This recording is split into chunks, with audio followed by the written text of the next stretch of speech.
ونشهد أن لا إله إلا الله وحده لا شريك له ونشهد أن سيدنا ونبينا مولانا محمدا عبده ورسوله أرسله الله بالحق بشيرا ونذيرا وداعيا إلى الله بإذنه وسراجا منيرا أما بعد فقد قال الله تعالى في كلامه القديم أعوذ بالله من الشيطان الرجيم بسم الله الرحمن الرحيم إنما يعمر مساجد الله من آمن بالله واليوم الآخر وأقام الصلاة وآتى الزكاة ولم يخش إلا الله وعسى أولئك أن يكونوا من المهتدين أجعلتم سقاية الحاج وعمارة المسجد الحرام كمن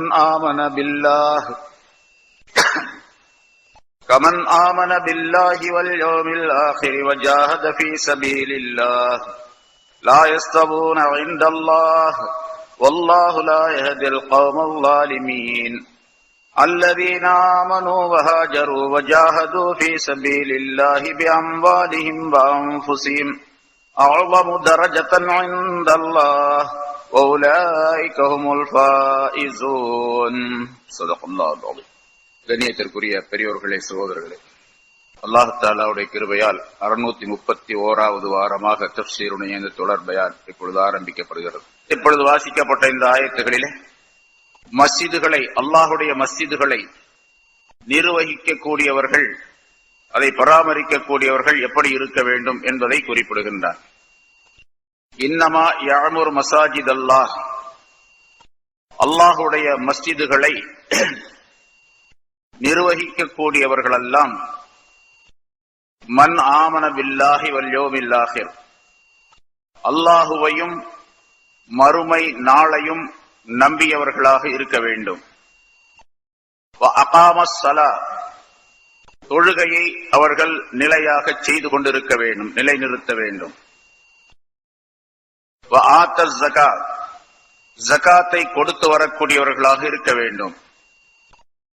வலம் யக்ஷ இல்லல்லாஹ், அல்லாஹ்வை தவிர வேறு எவரையும் அஞ்சாதவர்களாக, பயப்படாதவர்களாக இருக்க வேண்டும். ஃபஅஸா உலாயிக அன் யகூனு மினல் முஹ்ததீன், அத்தகையவர்கள் நேர்வழி பெற்றவர்களிலே நிச்சயமாக அவர்கள் இருப்பார்கள், ஆகிவிடுவார்கள் என்று அல்லாஹ் தஆலா குறிப்பிடுகின்றார். மஸ்ஜிதுகள் சம்பந்தமாக பல்வேறு விதமான விளக்கங்கள் இதிலே தரப்பட்டு இருக்கின்றன. முஃபஸ்ஸிரீன்கள் இந்த ஒரு ஆயத்திற்கு ஏராளமான விளக்கங்களை சொல்லி காட்டுகின்றார்கள். இங்கே இன்னமா யாமுரு, நிர்வாகம் செய்வதெல்லாம், மஸ்ஜிதுகளை நிர்வாகம் செய்வதெல்லாம் என்று சொல்லும் பொழுது யாமுரு என்ற வார்த்தையை அல்லாஹ் தஆலா பயன்படுத்துகின்றான். யாமுரு என்ற வார்த்தை இமாரத் என்ற வேர் சொல்லில் இருந்து பிறந்ததாகும்.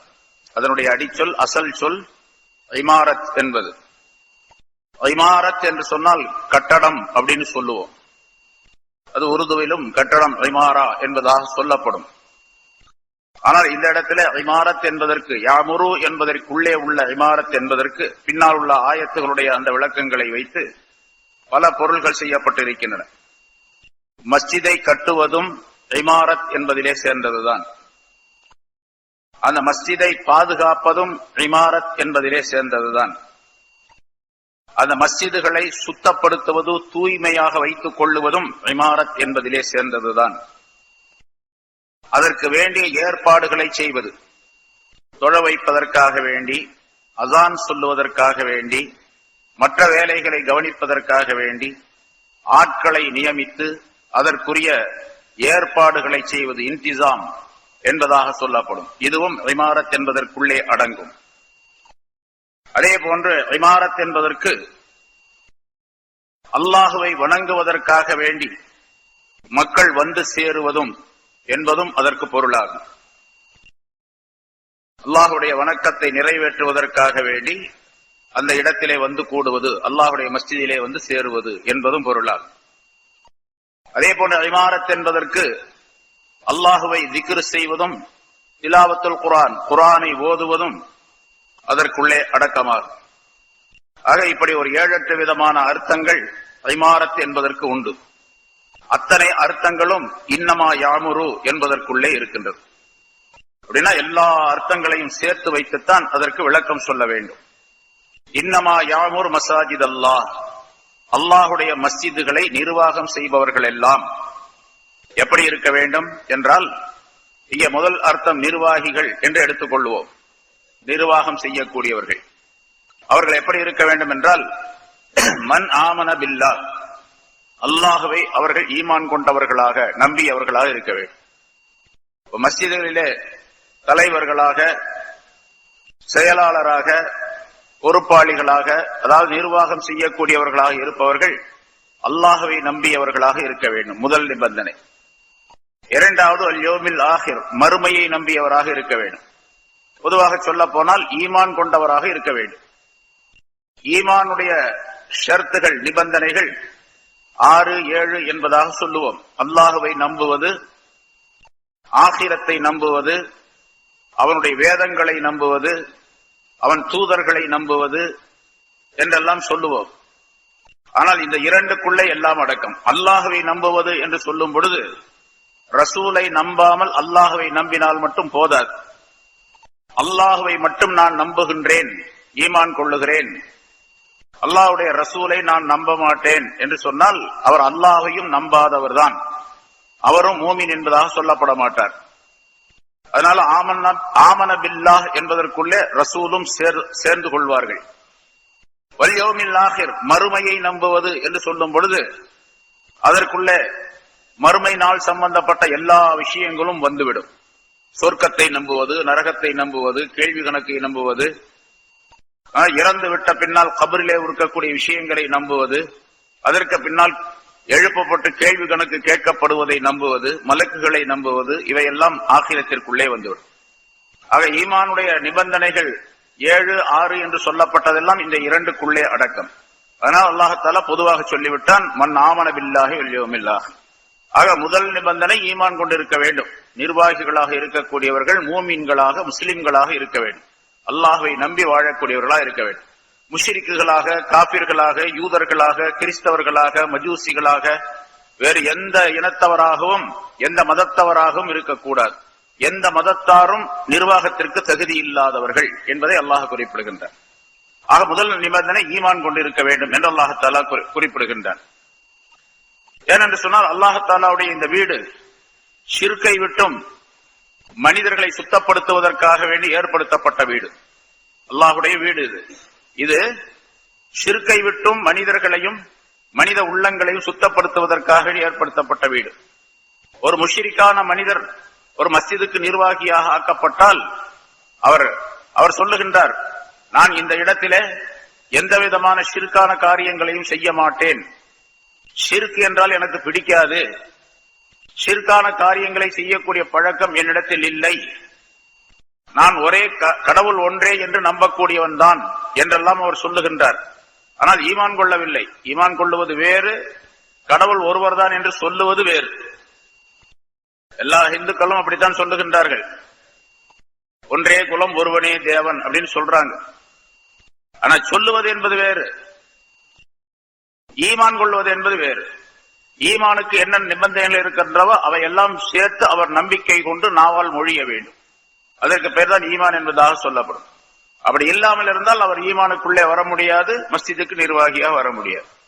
சரி, ஒரு முஷ்ரிக்கான மனிதர் அப்படி சொல்லுகின்றார், வெறுமனே நாவின் மூலமாக, நான் எந்த கோயிலுக்கும் போக மாட்டேன், அப்படி பழக்கமே கிடையாது எனக்கு, சின்ன வயதிலிருந்தே அந்த கோயில்லாம் எனக்கு தெரியாது என்றெல்லாம் சொல்லுகின்றார். என்று இருந்தாலும் கூட அவரை நிர்வாகியாக வைக்கக்கூடாது.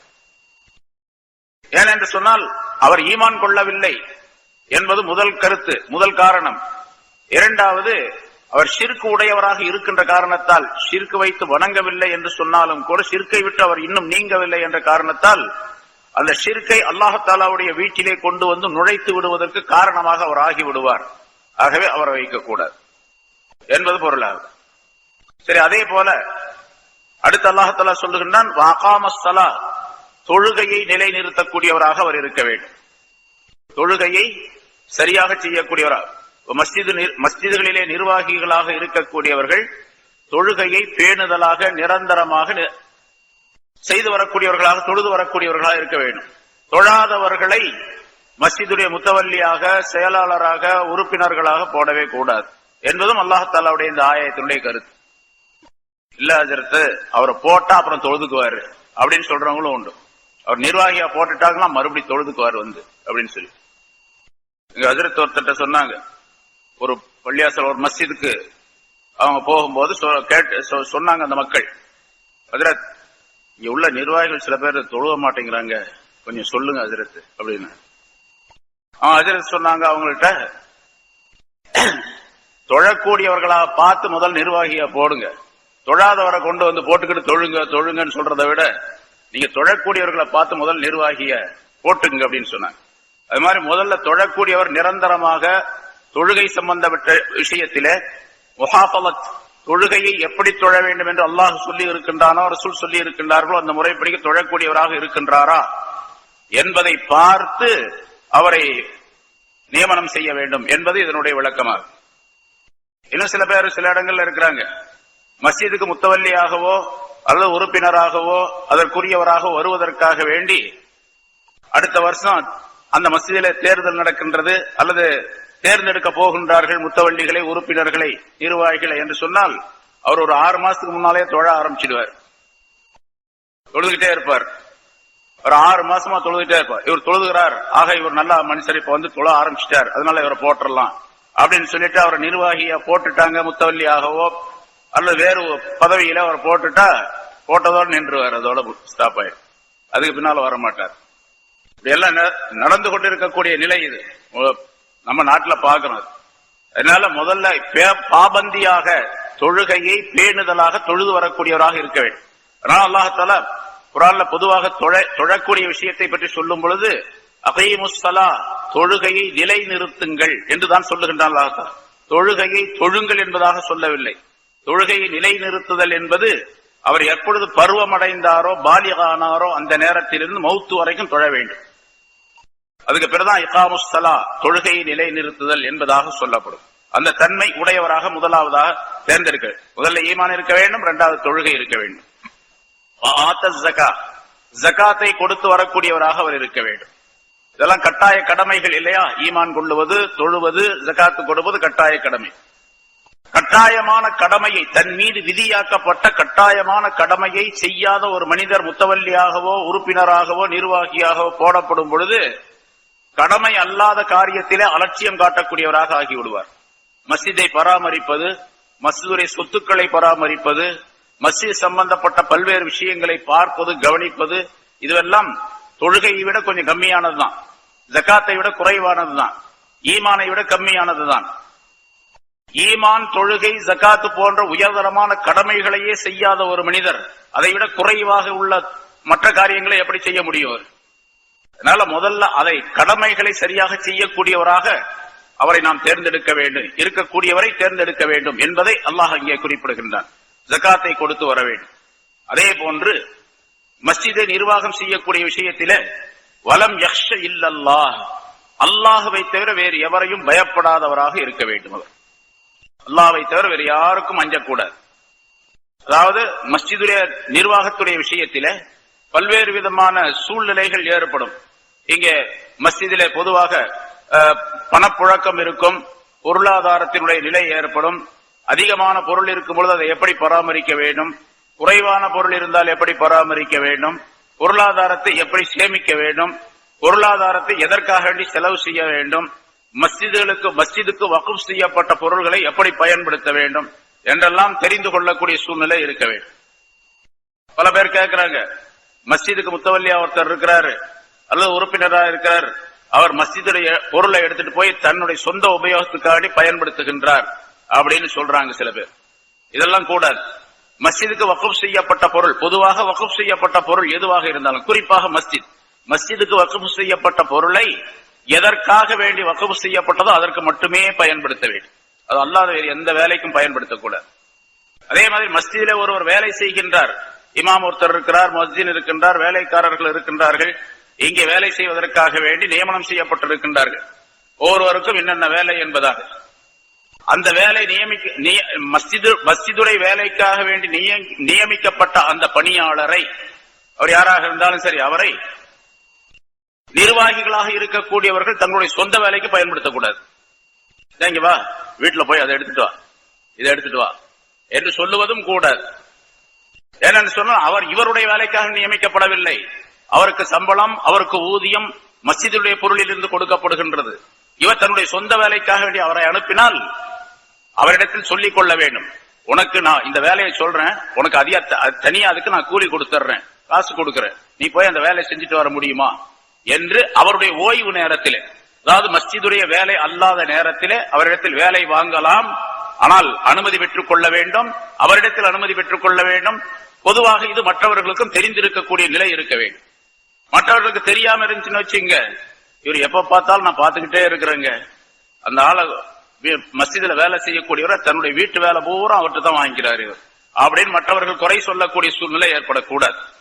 சரி, அது இல்லாம தவிர்த்துக் கொள்வதுதான் மிக நல்லது, உத்தமமானது. தன்னுடைய வேலைக்கு வேறு வெளியே உள்ள ஆள்களை வைத்துக் கொள்ள வேண்டும். இதுவெல்லாம் அல்லாஹை பயந்து வாழக்கூடியவராக இருந்தால் தான் இந்த நிலை எல்லாம் ஏற்படும். அதனால அல்லாஹால வலம் யக்ஷ இல்லல்லாஹ், இங்க அல்லாஹ்வை பயப்பட வேண்டும். அங்க பாருங்க, தொழ வேண்டும், நோன்பு ஜகாத்து கொடுக்க வேண்டும் என்று சொல்லி அல்லாஹால அல்லாஹ்வை பயந்தவராக இருக்க வேண்டும் அப்படின்னு சொல்லல. எப்படி சொல்றான்? வலம் யக்ஷ இல்லல்லாஹ், அல்லாஹ்வை தவிர வேறு யாரையும் பயப்படாதவராக இருக்க வேண்டும் என்று சொல்லும் பொழுது அதிலே ஒரு அழுத்தம் இருக்கின்றது. பொதுவாகவே அரபியில் உள்ள வாசகம் குர்ஆன்ல லா இலாஹ இல்லல்லாஹ் என்ற கலிமா இருக்கு பாருங்க. லா இலாஹ இல்லல்லாஹ் என்ன அர்த்தம்? வணக்கத்திற்குரியவன் அல்லாஹ்வை தவிர வேறு யாரும் இல்லை அப்படின்னு சொல்றோம். லா இலாஹா, எந்த தெய்வமும் இல்லை, வணக்கத்திற்குரிய. லா இலாஹங்கிறது லா மஅபூத், வணக்கத்திற்குரியவன் யாரும் இல்லை, இல்லல்லாஹ், அல்லாஹ்வை தவிர. அப்ப அல்லாஹ் ஒருவன், வணக்கத்திற்குரியவன் அல்லாஹ் தான். அல் மஅபூது அல்லாஹ், அல்லது இன்னல்லாஹ மஅபூதுன், இன்னல்லாஹ் ஹுவல் மஅபூத், அல்லாஹ் தான் வணக்கத்திற்குரியவன், அப்படித்தானே சொல்லிட்டு போகணும். அப்படி சொன்னா கரெக்டா இருக்கும். இன்னல்லாஹ் ஹுவல் மஅபூத், இன்னல்லாஹ லஹுவல் மஅபூத் என்றெல்லாம் அழுத்தமாக சொல்லலாம் எப்படி வேண்டுமானால். அப்படி அல்லாஹ் தஆலா சொல்லல. லா இலாஹ இல்லல்லாஹ் என்று சொல்ல சொல்லி இருக்கின்றான். லா இலாஹ இல்லல்லாஹ் என்ற அந்த கலிமாவிலே அல்லாஹ்வை தவிர வேற யாரும் வணக்கத்திற்குரிய உலகத்துல எந்த சக்தியும் கிடையாது, எந்த பொருளும் கிடையாது, எந்த மனிதரும் கிடையாது, எந்த மலக்கும் கிடையாது, எந்த விதமான பொருளும் எந்த விதமான சக்தியும் இந்த வணக்கத்திற்குரியவர்களாக ஆக முடியாது என்பதை வலியுறுத்தி சொல்வதற்காக வேண்டி அந்த வாசகம் அமைக்கப்பட்டிருக்கின்றது. இது அரபியில உள்ள மிகச் சிறப்பான ஒரு அமைப்பு, ஒரு வாசக அமைப்பு. அதுபோல அல்லாஹ் தஆலா இங்கே சொல்லுகின்றான், வலம் யக்ஷ இல்லல்லாஹ், அல்லாஹ்வை தவிர வேறு யாரையும் அவர்கள் பயப்பட மாட்டார்கள். யாரையும் பயப்பட மாட்டார்கள் அப்படின்னு சொன்னா முரட்டத்தனமா நடந்துக்குவாங்க அப்படின்னு அர்த்தம் இல்ல. உனக்கெல்லாம் எனக்கு பயம் கிடையாது, அல்லாஹ்வை தான் பயப்படுவேன் அப்படின்னு சொல்லிட்டு மக்களிடத்துல முரட்டத்தனமாக நடந்து கொள்வது, நான் யாரையும் பயப்பட மாட்டேன், யார் தெரியுமா அப்படிங்கறதெல்லாம் சொல்லக்கூடாது. அப்படி அர்த்தம் அல்ல. வலம் யக்ஷ இல்லல்லாஹ் என்று சொன்னாலே அல்லாஹ்வுடைய பயம் நிறைந்தவராக இருக்க வேண்டும் என்பது கருத்து. அல்லாஹ்வுடைய பயம் வந்து விட்டாலே பணிவு நிறைந்தவராக அவர் இருப்பார் அப்படின்னு, பணிவோடு இருக்கக்கூடியவராக இருக்க வேண்டும். ஏன்னா ஒரு மஸ்ஜிதுக்கு நிர்வாகியாக இருக்கக்கூடியவர் அந்த மஸ்ஜித் சம்பந்தப்பட்ட எத்தனை மனிதர்கள் இருக்கின்றார்களோ அந்த மஹல்லாவில அத்தனை மனிதர்களுக்கும் பொறுப்பாளியாக அவர் ஆகிவிடுகின்றார். அத்தனை மனிதர்களையும் கவனிக்க வேண்டிய கடமை அவருக்கு இருந்து கொண்டிருக்கின்றது. அத்தனை மனிதர்களுடைய நல்லது கெட்டதுகளை எல்லாம் கவனித்து தீர்ப்பு செய்யக்கூடிய பொறுப்பு அவருக்கு இருக்கின்றது. அவர்களை வழிநடத்தக்கூடிய பொறுப்பு அவருக்கு இருக்கின்றது. ஆகவே அவர் அல்லாஹ்வை தவிர வேறு யாரையும் பயப்படாமல் அல்லாஹ் மட்டுமே பயந்து அல்லாஹ்வுடைய கட்டளைகளை இந்த மஸ்ஜிதுகளிலே மக்கள் செய்வதற்காக வேண்டி, மக்கள் தொழுகை, நோன்பு, ஜகாத்து போன்றவற்றை மஸ்ஜிதிலே நிறைவேற்றுவதற்காக வேண்டி, மஸ்ஜிதிலே ஜிக்ரு, திலாவத்துல் குர்ஆன் ஆகியவை நிறைவேறுவதற்காக வேண்டி என்னென்ன வேலைகளை செய்ய வேண்டுமோ அந்த வேலைகளை அல்லாஹ்வுக்கு பயந்து அவர் செய்யக்கூடியவராக இருக்க வேண்டும் என்பது பொருளாகும். அஸா உலாயிக அன் யகூனு மினல் முஹ்ததீன், இத்தகையவர்கள் நிச்சயமாக, இந்த அஸா அப்படிங்கிற வார்த்தை ஆலிம்களுக்கு தெரியும், பொதுவாக இப்படி இருக்கலாம், இப்படி இருக்கக்கூடும் அப்படிங்கறதுக்காக வரும். இருக்கலாம் என்பதற்காக வரக்கூடிய ஒரு வார்த்தை அஸா என்பது. அஸா ஐன் சீன் அஸா, அது ஐன் சீன் அஸா. ஆனா அல்லாஹ் தஆலாவுடைய விஷயத்திலே குர்ஆன்ல சொல்லப்பட்ட அல்லாஹ் சம்பந்தப்பட்ட விஷயம் வந்தால் அந்த அஸா என்பது தஹ்கீகை குறிக்கும், அதாவது உறுதியான நிலையை குறிக்கும். அஸா உலாயிக, நிச்சயமாக அத்தகையவர்கள் அன் யகூனு முஹ்ததீன் மினல் முஹ்ததீன், அவர்கள் நேர்வழி பெற்றவர்கள் உள்ளவர்களாக நிச்சயமாக ஆகிவிடுவார்கள் என்பதாக பொருளாகுங்கள். இந்த காரியங்களை செய்யக்கூடியவர்கள், அந்த இந்த தன்மைகள் உடையவர்கள் மஸ்ஜிதுக்கு நிர்வாகிகளாக வந்துவிட்டால் அந்த நிர்வாகிகள் அல்லாஹ்வுடைய நேர்வழி பெற்றவர்களாக நிச்சயமாக ஆகிவிட முடியும் என்று அல்லாஹ் தஆலா குறிப்பிடுகின்றார். ஆக மஸ்ஜித் சம்பந்தப்பட்ட விஷயத்தை அல்லாஹ் தஆலா இதிலே குறிப்பிட்டு மஸ்ஜிதுகளை நிர்வாகம் செய்யக்கூடியவர்கள் இப்படித்தான் இருக்க வேண்டும் என்று அல்லாஹ் தஆலா குறிப்பிடுகின்றார். அதில் குறிப்பாக மூமின்களாக இருக்க வேண்டும், முஸ்லிம்களாக இருக்க வேண்டும் என்பது ஷர்தான் முதல் நிபந்தனையாகும். ஆனா நிறைய பாக்குறோம், இந்த நிபந்தனைகள் எல்லாம் இல்லாததின் காரணமாகத்தான் பல மஸ்ஜிதுகளிலே குழப்பங்கள் ஏற்படுகின்றன. நிறைய மஸ்ஜிதுகளை நாம் பார்க்கின்றோம், பித்னாக்கள், குழப்பங்கள், அங்கே சரியான நிர்வாகம் இல்லை, அவர் அப்படி நடக்கிறாரு இப்படி நடக்கிறாரு என்று மக்கள் எல்லாம் குறை சொல்லுவதற்கு காரணம் இந்த 4 ஷர்த்து. ஈமான் முதல் ஷர்த்து. ஈமான்ல 2 நிலைகளை அல்லாஹ் சொல்லி காட்டுகின்றான். ஒன்னு அல்லாஹ்வை நம்புவது, இன்னொன்று ஆகிரத்தை நம்புவது. அந்த 2ஐயும் 2ஆக எடுத்துக்கொண்டால் 5 நிபந்தனைகள் வரும். அல்லாஹ்வை நம்புவது, ஆகிரத்து மறுமையை நம்புவது 2. தொழுகையை நிறைவேற்றுவது, தொழுகையை நிலையாக தொழுது வருவது, ஜகாத்து கொடுப்பது 4. அல்லாஹ்வை தவிர வேறு யாரையும் பயப்படாமல் இருப்பது 5 நிபந்தனைகள். இந்த 5 நிபந்தனைகள் உள்ளவர் தான் மஸ்ஜிதுக்கு நிர்வாகியாக வர முடியும். வந்தால் அவர்கள் மிகப்பெரிய நேர்வழி பெற்றவர்களாக ஆகிவிடுவார்கள். எந்த விதமான குறையும் இல்லாமல் நிர்வாகம் நடந்து கொண்டிருக்கும் என்பதாக பொருளாகும். சரி, இதெல்லாம் இல்லாம இதுக்கெல்லாம் என்ன வேணும்? இன்னொரு கருத்தும் கூட இருக்கின்றது. இல்ல, உலமாக்கள் சொல்லுவார்கள், பயப்படுதல் அப்படிங்கிறதுக்கு அரபில பயந்து கொள்ளுதல் அப்படிங்கிறதுக்கு ஹவுஃப் என்பதாக சொல்லப்படும். உருதுலையும் கூட ஹவுஃப்ங்கிற வார்த்தை உண்டு, சொல்லுவது பயம் அப்படிங்கிறது. குர்ஆன்ல நிறைய இடங்கள்ல ஹவுஃப் என்று வருகின்றது. ஹவுஃப்னா பயம்னு அர்த்தம். குர்ஆனுடைய முஹாவரால ஹஷ்யத் என்று ஒரு வார்த்தை இருக்கின்றது, அதுக்கும் பயம் அப்படின்னு தான் அர்த்தம். ரஹ்பத் என்று ஒரு வார்த்தை இருக்கின்றது, அதுக்கும் பயம்னு அர்த்தம். ஹைபத் என்று ஒரு வார்த்தை இருக்கின்றது, அதுக்கும் பயம் தான் அர்த்தம். வஜல் என்று ஒரு வார்த்தை இருக்கின்றது, அதற்கும் பயம்னு அர்த்தம். இதுல 4 வார்த்தைகள் குர்ஆனிலே வருது. வஜல் என்ற வார்த்தையும் வருகின்றது, ஹஷ்யத் என்ற வார்த்தையும் வருகின்றது, ஹவுஃப் என்ற வார்த்தையும் வருகின்றது, ரஹ்பத் என்ற வார்த்தையும் வருகின்றது, குர்ஆன்ல வருது. இந்த இடத்துல இந்த 4-5 விதமான வார்த்தைகளிலே அல்லாஹ் தஆலா பயம் என்பதற்கு இந்த இடத்துல பயன்படுத்தி இருக்கக்கூடிய வார்த்தை. ஏன்னா அல்லாஹ் தஆலா மிகப்பெரிய அறிவாளி, பரிபூர்ணமான அறிவு பெற்றவன். அவனுடைய அறிவுக்கு நிகராக எந்த அறிவும் கிடையாது. உலகத்தில் உள்ள எல்லா அறிவுகளையும் கொடுத்தது அவன்தான். அப்படிப்பட்ட மிகப்பெரிய அறிவாளியாக அல்லாஹ் தஆலா ஒரு வார்த்தையை சொல்லுகின்றான் என்று சொன்னால் அந்த வார்த்தைக்குள்ளே பல கருத்துகள் இருக்கும், பல ஞானங்கள் இருக்கும். அதனால இங்க அல்லாஹ் தஆலா இன்னமா யஹாஃபுல்லாஹ் வலம் யக்ஷ இல்லல்லாஹ் என்ற இடத்துல வலம் யஹஃப் இல்லல்லாஹ் என்று சொல்லவில்லை. பயப்பட அவர்கள் அல்லாஹ்வை தவிர வேறு யாரையும் பயப்பட மாட்டார்கள் அப்படிங்கிறது இப்படின்னு சொல்லலாம். வலம் யஹஃப் இல்லல்லாஹ் அப்படின்னு சொல்லலாம். அப்படி சொல்லல அல்லாஹ் தஆலா. வலம் யக்ஷ இல்லல்லாஹ், ஹஷ்யத் என்ற வார்த்தையிலிருந்து வந்த யக்ஷா என்ற வார்த்தையை அல்லாஹ் இங்கே குறிப்பிடுகின்றார். ஹஷ்யத் அப்படிங்கிறதுக்கு கருத்து என்னன்னு கேட்டா, மார்க்க அறிவுடன் கூடிய பயம் என்று அர்த்தம். மார்க்க விளக்கத்துடன் கூடிய பயம். நிர்வாகிகளாக இருக்கக்கூடியவருக்கு அல்லாஹ்வுடைய பயம் இருக்க வேணும். ஆனா மார்க்க அறிவும் இருக்க வேண்டும். ஷரியத் சம்பந்தப்பட்ட அறிவும் அவரிடத்தில் இருக்கணும். அறிவு இல்லாமல், மார்க்க அறிவு இல்லாமல் பயம் மட்டும் இருந்தாலும் கூட தப்பு செய்யக்கூடிய சூழ்நிலை ஏற்பட்டுவிடும். இல்ம் இல்ல, மார்க்க சம்பந்தப்பட்ட இல்ம் இல்ல. இது வக்ஃபுடைய பொருளாச்சே, இது அடுத்தவருக்கு கொடுக்கலாமா, நாம் உபயோகப்படுத்தலாமா, இதை எதற்காக வேண்டி உபயோகப்படுத்தலாம் என்ற இல்ம் இருக்க வேண்டும் அவரிடத்துல. அப்படி இல்மு இல்லாதவராக இருந்தால் இல்மு உடையவரிடத்தில் கேட்டு அந்த இல்மை உண்டாக்கி கொள்ள வேண்டும். அவருக்கு பேர் தான் ஹஷ்யத் இருக்கக்கூடியவர் என்பதாக பொருளாகும். வலம் யக்ஷ இல்லல்லாஹ் என்று சொன்னால் மார்க்க அறிவுடன் கூடிய பயம் அவருக்கு இருக்க வேண்டும். அல்லாஹ்வை தவிர அந்த பயத்தை வேறு எவர், அந்த பயம் அவரிடத்தில் கட்டாயமாக இருக்க வேண்டும். அல்லாஹ்வை தவிர வேறு யாரையும் அந்த விஷயத்திலே பயப்பட மாட்டார் என்பதாக பொருளாகும். அப்படி ஏராளமான விளக்கங்கள் இதற்குள்ளே இருக்கின்றன. சரி, இப்போ ஈமான் கொண்டவர் மட்டுமே இப்படி இருக்க வேண்டும் என்று சொல்லும்போது, அப்ப காஃபிரானவர்கள் மற்ற வேலைகளுக்கு உபயோகப்படுத்தலாம், நிர்வாகத்துக்கு வரக்கூடாது. நிர்வாகம் முதல்ல சொல்லப்பட்ட 7 அர்த்தம் சொன்ன பாருங்க, அதுல எதுக்கும் வரக்கூடாது. இன்னமா யாமுரு மசாஜித் அல்லாஹ் அப்படிங்கிறது யாமுரு இமாரத் என்ற வார்த்தையிலிருந்து வந்தது. அதுக்கு கட்டடம் சம்பந்தப்பட்ட விஷயங்கள், இதை பாதுகாப்பது, சுத்தம் செய்வது, இப்படி எல்லாம் சொன்ன பாருங்க. இந்த விஷயங்களிலே நிர்வாகிகளாக வரக்கூடியவர்களுக்கு மட்டுமே, அவர்கள் மட்டுமே இந்த 5 விதமான நிபந்தனைகள் உடையவர்களாக இருக்க வேண்டும். சரி, கட்டடம் கட்டுறாரு ஒருத்தர், மஸ்ஜிதுடைய கட்டடத்தை கட்டுகின்றார், அவரும் மோமினாத்தா இருக்கணும். முஸ்லிம் அல்லாதவர் மஸ்ஜிது கட்டக்கூடாது அப்படின்னு சொன்னா ஒரு கட்டணம் கூட வராது. முஸ்லிம் அல்லாதவங்க தானே பெரும்பாலும் கட்டடம் கட்டுறாங்க. அப்ப அந்த நிர்வாகம் அப்படிங்கறதுல, மஸ்ஜிதுக்குள்ளே உள்ள நிர்வாகம் என்பதில் தான் இந்த 5 விதமான நிபந்தனைகள் உடையவர்களாக இருக்க வேண்டும். கட்டடம் கட்டுறதோ அல்லது அதை சுத்தம் செய்வதோ அல்லது வேறு விதமான பராமரிப்புகளை ஏற்படுத்துவதோ இதுவெல்லாம் மூமின் அல்லாதவர்கள் செய்யலாம் என்பது பொருளாகும். அதனால இமாரத் அப்படிங்கிறதுக்கு இன்னொரு விதத்தில, இன்னமா யாமூர் மசாஜிதுல்லாஹ் அப்படிங்கிறதுக்கு இன்னொரு விதத்தில ரெண்டு விதமான கருத்துகள் சொல்லப்பட்டிருக்கின்றன. அதாவது மஸ்ஜிதினுடைய நிர்வாகம் சம்பந்தப்பட்ட விஷயங்கள் ஒன்று, இது அதனுடைய பராமரிப்புகள், அங்கு இருக்கக்கூடிய இபாதத் சம்பந்தப்பட்ட விஷயங்கள், இவற்றை நிர்வாகம் செய்வது. இன்னொன்று கட்டடம் கட்டுவது, அதை பராமரிப்பது, அதை சுத்தமாக வைத்துக் கொள்வது, அதற்கு தேவையான விஷயங்களை கவனிப்பது, இவையெல்லாம் வெளித்தோற்றமான விஷயங்கள்.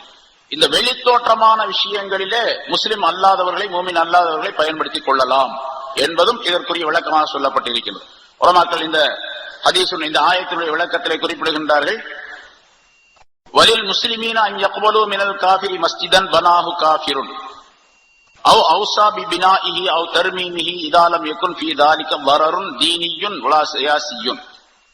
அதாவது ஒரு காஃபிரிடத்திலிருந்து ஒரு மஸ்ஜிதை கட்டி தருவதாக அவர் சொல்லுகின்றார் என்று சொன்னால் அவரிடத்திலிருந்து அதை ஏற்றுக்கொள்ளலாம். ஒரு முஸ்லிமுக்கு அது கூடும். ஒரு காஃபிரானவர் ஒரு மஸ்ஜிதை கட்டி தருகின்றேன் என்று சொல்லுகின்றார், அல்லது மஸ்ஜிதுக்காக வேண்டி ஏதாவது பொருள் தருவதாக சொல்லுகின்றார், அதை ஏற்றுக்கொள்வது கூடும். அதை பழுது பார்த்து தருவதாக சொல்லுகின்றார், அதை ஏற்றுக்கொள்வதும் கூடும். ஆனால் அப்படி அவரிடத்திலிருந்து பெறக்கூடிய நேரத்தில் சில நிபந்தனைகளை கவனிக்க வேண்டும். அவர் கொடுக்கக்கூடிய பொருள் ஹராம் அல்லாததாக இருக்க வேண்டும். ஹராமான சம்பாத்தியமாக இருக்கக்கூடாது. ஹராமான சம்பாத்தியமாக இருந்தால் அது காபிரிடத்திலிருந்து மட்டுமல்ல, முஸ்லிம்களிடத்திலிருந்தும் பெறக்கூடாது, இல்லையா? ஹராமான பொருளாக இருந்தால் மஸ்ஜிதுடைய செலவுகளுக்காக வேண்டி, பராமரிப்புக்காக வேண்டி, கட்டுமானத்திற்காக வேண்டி முஸ்லிம்களிடத்திலிருந்தும் பெறக்கூடாது, அதுவும் ஹராம். காபிர்களிடத்திலிருந்து தாராளமாக அது பெறக்கூடாது என்ற சட்டம் அது முன்னிலைப்படுத்தப்படும். ஒரு விஷயம், அதாவது ஹராமான பொருளாக இருக்கக்கூடாது. இரண்டாவது, அப்படி ஒரு காபிரான மனிதர் பொருள் கொடுப்பதின் காரணமாக அல்லது ஒரு மஸ்ஜிதை கட்டி கொடுப்பதின் காரணமாக தீன் சம்பந்தப்பட்ட எந்த இடையூறும் ஏற்படக்கூடாது. அவர் கட்டடம் கட்டி கொடுக்கிறாரு அல்லது ஏதாவது பொருள் கொடுக்கிறாரு, அதை கொடுத்ததின் காரணமாக அவர் நிர்வாகத்தில் தலையிடுகின்றார். இதை செய்யாதீங்க, இதை செய்யுங்க, இதை செய்யாதீங்க அப்படின்னு ஏதாச்சும் அபிப்பிராயங்கள் சொல்ல ஆரம்பிக்கிறார். அல்ல தீனுடைய விஷயத்துல நான் அந்த மாதிரி நிறைய பொருள் கொடுத்திருக்கிறேன், எனக்கும் ஒரு உரிமை இருக்கின்றது, நான் நிர்வாகத்துக்கு வரல, இருந்தாலும் கூட அபிப்பிராயம் சொல்ற, நீங்க ஏற்றுக்கொள்ளுங்கள் என்பதாக சொல்லி அந்த நிர்வாகிகளுக்கு இவர் உத்தரவு போடுகின்றார். இதை செய்யுங்க, இதை செய்யாதீங்க, இன்னென்ன காரியத்தை செய்யக்கூடாது, இன்ன காரியத்தை செய்யலாம் என்பதாக அவர் சொல்லுகின்றார். இது தீனிய வரர், தீன் சம்பந்தப்பட்ட இடையூறுகள் அவரிடத்திலிருந்து வருகின்றது. அந்த மாதிரி நிலை இருந்தால் அவருடைய பொருளை ஏற்றுக்கொள்ளக்கூடாது. அவர் கட்டடம் கட்டி கொடுத்தால், மசீது கட்டி கொடுத்தால் அது ஒப்புக்கொள்ளக்கூடாது. அவர் கொடுத்துட்டு போயிடுறாரு, அவருக்கு அதுக்கு மற்ற சம்பந்தமே இல்லை என்று இருந்தால் ஹலாலான பொருள் தான் ஏற்றுக்கொள்ளலாம். அதே மாதிரி ஒருத்தர் பொருள் கொடுக்கின்றார், தீன் சம்பந்தப்பட்ட விஷயத்திலே அவர் எந்த விதமான அதிகாரம் செலுத்துவது கிடையாது, ஆனா அரசியல் சம்பந்தப்பட்ட விஷயத்திலே அவர் தலையிடுகின்றார். பொருள் கொடுக்கின்றார், நிறைய பொருள் கொடுத்து எல்லா உதவிகளையும் செய்கிறார். இப்ப அப்படி ஒரு சூழ்நிலை பல இடங்கள்ல இருக்குது, நம்முடைய நாட்டில் நம்ம பார்க்கிறோம். மஸ்ஜிதுக்காக வேண்டி இந்த மாதிரி உதவிகளை எல்லாம் நிறைய செஞ்சுட்டு எங்க கட்சிக்காரருக்காக வேண்டி நீங்க ஓட்டு போடணும், ஓட்டு போட வேண்டும் என்று உங்களுடைய மஸ்ஜிதுகளில் இருக்கக்கூடிய இமாம்களிடத்தில் சொல்லி ஜும்மாவில் சொல்ல சொல்லுங்க, பிரச்சாரம் செய்ய சொல்லுங்க, வலியுறுத்தி சொல்ல சொல்லுங்க என்பதாகவெல்லாம் அவருடைய தலையீடு, அரசியல் தலையீடு ஏற்பட்டு விடுகின்றது. இந்த மாதிரி உள்ள சூழ்நிலை இருந்தாலும் அவர்களிடத்திலிருந்து பொருள் பெற்றுக் கொள்ளக்கூடாது. ஆக தீன் சம்பந்தப்பட்ட தலையீடோ இடையூறோ அல்லது அரசியல் சம்பந்தப்பட்ட தலையீடோ இடையூறோ ஏற்பட்டால் அப்பொழுது செய்யக்கூடாது. அது அல்லாத மற்ற எந்த நிலை இருந்தாலும் சரி, அவர்கள் கொடுத்துட்டு போயிடுறாங்க என்று இருந்தால் அதை பெற்றுக் கொள்வதற்கு அனுமதி உண்டு என்பதும் இந்த ஆயத்தின் மூலமாக பெறப்படக்கூடிய கருத்தாகும். அதிகாரம் செலுத்தக்கூடாது அவர், அதான் கருத்து.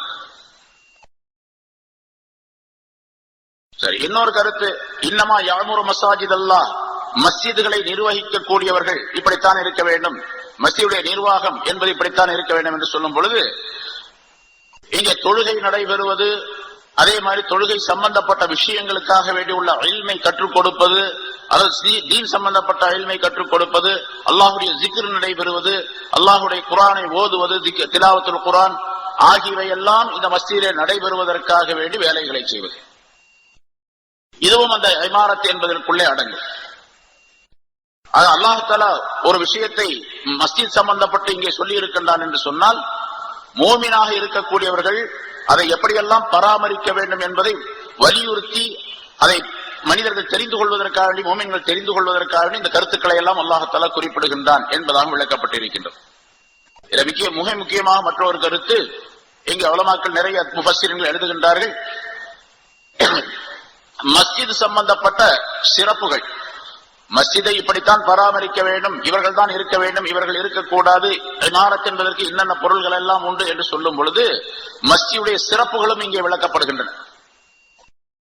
மஸ்ஜிதை பற்றி சிறப்புகள் ஏராளமாக சொல்லப்பட்டிருக்கிற ஹதீஸ்கள் நிறைய இருக்கின்றது. ரசூலுல்லாஹி ஸல்லல்லாஹு அலைஹி வஸல்லம் அவர்கள் மஸ்ஜிதை பற்றி நிறைய விஷயங்களை சொல்லி காட்டுகின்றார்கள். சில ஹதீசுகள், அதாவது நூற்றுக்கணக்கான ஹதீசுகள் இருக்கின்றன. சில ஹதீசுகளை நாம் தெரிந்து கொள்வது கட்டாயமான. இதா அராதல்லாஹு பிகௌமின் ஆஹத்தன் நலர இலா அஹ்லில் மஸாஜிதி ஃபஸரஃப அன்ஹும். மஸ்ஜிதுகள் எப்போதுமே ஆபாதாக இருக்க வேண்டும். பொதுவாக சட்டம் என்னவென்று சொன்னால், மஸ்ஜித் எப்பொழுதுமே பூட்டப்படக்கூடாது, அடைக்கப்படக்கூடாது, எல்லா நேரங்களிலும் திறந்துதான் இருக்க வேண்டும். ஆனா நம்ம இப்ப காலத்துடைய நிலையை கருதி, காலத்தினுடைய சூழ்நிலையின் காரணமாக பூட்டி வைக்கிறோம். பூட்டி வைக்கிறதா நல்லது அப்படின்னு இருக்குது இப்போ.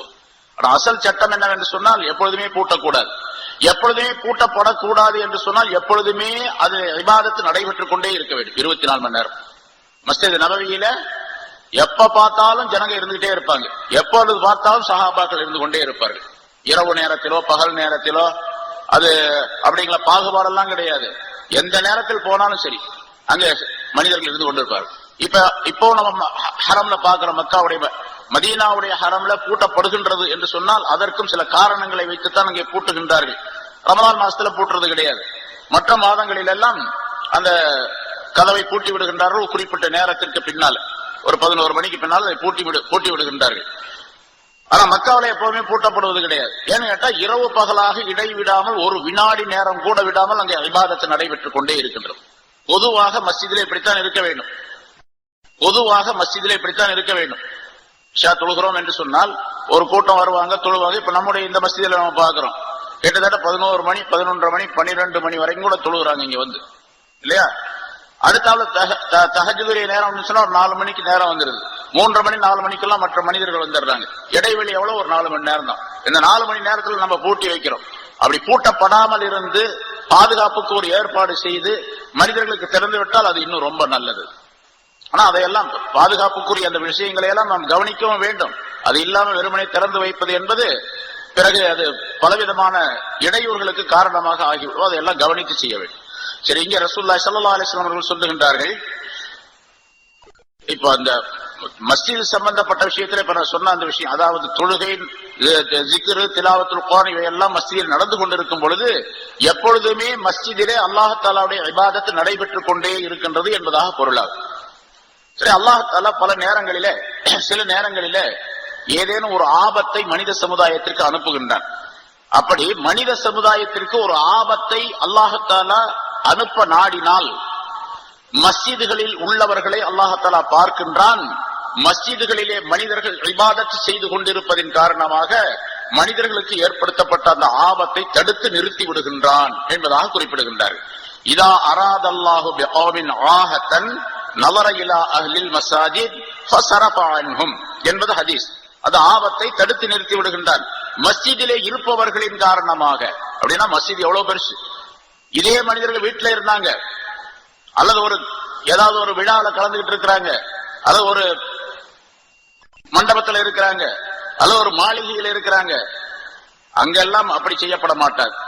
அங்க இருக்கக்கூடியவர்கள் எவ்வளவு பெரிய மனிதர்களாக இருந்தாலும் சரி, மஸ்ஜிதில் இருக்கக்கூடியவர்களை கவனித்து மட்டுமே அந்த ஆபத்தை தடுத்து நிறுத்தப்படுகின்றது என்பதாக குறிப்பிடுகின்றார்கள்.